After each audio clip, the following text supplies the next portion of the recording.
Here's how to record phone calls on your iPhone. Now, first hop out of here and open up the Settings app on your iPhone. We need to make sure it's enabled to be able to record those phone calls. I'll show you how it works and where it's saved afterwards and how to see it, listen to it, all that stuff.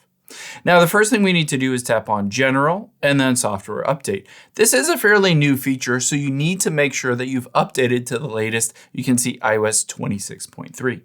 Now, after we've done that, we can enable it in the settings. Let's just go back to the very beginning of your settings. And you probably have guessed we need to go to your phone settings to be able to change this. So from here, let's scroll down to the bottom and tap on Apps. And then we're going to scroll down until we get to Phone on this list. Now within here in iOS 26, there's the ability to toggle on the option where you can record phone calls directly in the phone app.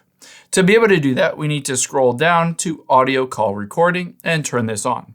Now it's enabled. I'll show you how it works and how to actually record those calls. So let's hop out of here and open up the phone app, and I'm just gonna call myself. Now, when you call somebody, it will just pick up normal and you can have that conversation, but you'll be able to see at the bottom left those three dots, and then you can hit the call recording. From here, it says this call will be recorded, and it says an audio prompt will be basically heard. You can see in this case, it starts to record that call. You can see 4 or 5 seconds, and then I can hit the pause button or stop button if I ever wanted to. Now, after you've done that, you'll be able to see at the very top, it says View Saved Call. I can just tap on that and it immediately gets me into the Notes app. Now, keep in mind, if you don't see that, you can just open up your notes and you'll see Call with Trevor Nace. And in this case, you can see it shows the transcript of everything that I've said.